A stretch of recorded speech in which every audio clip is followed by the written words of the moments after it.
Right now, we bring to you Dallas Cowboys Executive Vice President Stephen Jones. Good afternoon, sir.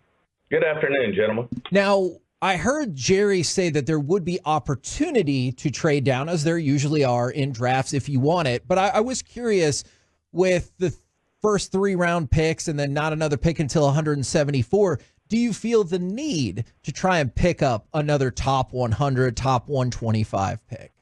Well, I would tell you normally, which we always have looked at that, in that area, we've always looked maybe at a quarterback. It doesn't usually the case. That's why we went ahead and pulled the trigger on our 4th rounder with Trey Lance.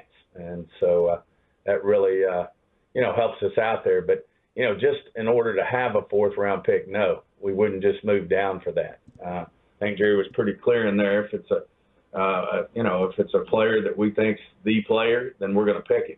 If there's an opportunity to trade down and we think either there's not the player or there's, 3 or 4 guys that we think may still be there, if we trade down and pick up another 3 or a 4, then certainly we'll entertain it. Stephen, what's if you were to build the perfect running back for this offense, what would that perfect running back look like? Barry Sanders works. Emmitt Smith works. Earl Campbell could work. All right. Okay. In all seriousness, obviously you like a back who's got versatility, a back who's not only, can run the ball between the tackles, he can run the stretch play outside, and he can catch the ball out of the backfield. And, oh, by the way, he'll, step up there and hit a linebacker right in the mouth pass blocking. I mean, those are the qualities you look for.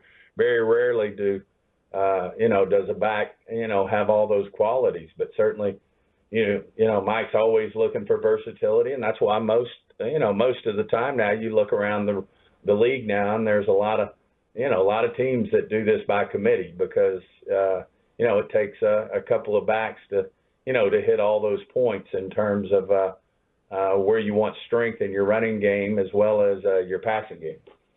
And what is the philosophy of the Cowboys on taking players with injury history or concerns versus players without injury history? Because y'all do seem to sometimes go, you know what, we're willing to take a risk at this round or with this type of player. Yeah, I think it all depends on the injury. At the end of the day, you've got to get your hands around. We got our hands around 1 year with Jalen Smith that we knew we weren't going to have him for a year. And that's the hardest one to make. There's other ones that you make the decision that, hey, he might not be 100%, the first quarter of the season, but he'll be heading in that direction. And, by, halfway through the season, you'll have him full board. Then you certainly handicap that in a different way than you do the one I just talked about with the Jalen Smith. There's also the ones that have injuries that, could ultimately affect career longevity. So each one of them, to really be fair, is different. And then it's compared to what? What are you going to pass up in order to go with a player that maybe or that has an injury that might limit him into training camp and maybe even the first part of the season versus, one that's going to take a lot longer. All those things go into play when you ultimately make that decision. One of the things that came up in the press conference is Jerry talked about, it was about Dak, but it's probably about a lot of players. Sometimes you just have to wait for a little bit more action. Is that more action in terms of hearing from Dak's agent? Is that in terms of watching how the market shakes out? Could you give us a little clarification on that? Yeah, I think it's all the above. I mean, there's let's go, Dak seems to always be at the center of attention. I understand why. He's one of the quarterback of the Cowboys and one of the best quarterbacks in the league. But like a CeeDee Lamb, there's a certain wide receiver market out there right now.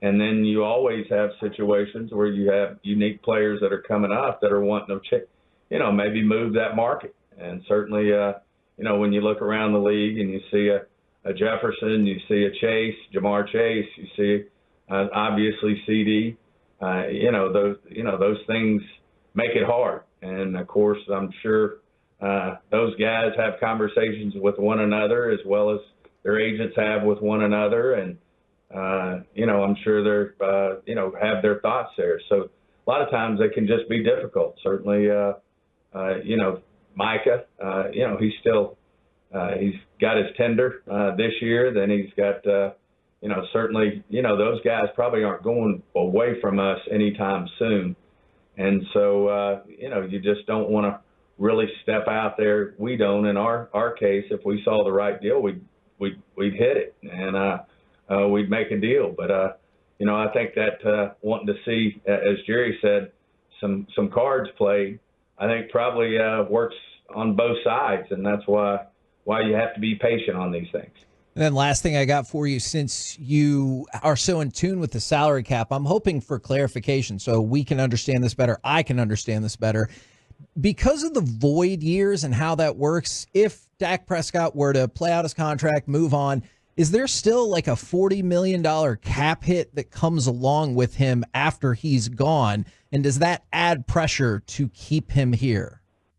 No, I don't think it adds. I mean, the pressure to keep Dak here is Dak's a supreme leader. He's outstanding. He's I think he's second in MVP this year. We've won 12 football games 3 years in a row. I mean, obviously the elephant in the room, whether it's Jerry and myself, whether it's Mike McCarthy, whether it's Dak, whether it's CD, Micah, is we've got to have success in the playoffs. So, to me, that's the only thing there in terms of, in terms of what we're working through with Dak and what we can put around him. And is that accurate because of the void years that there'll still be a hit if for some reason he were to leave? Yes. I mean, there is that.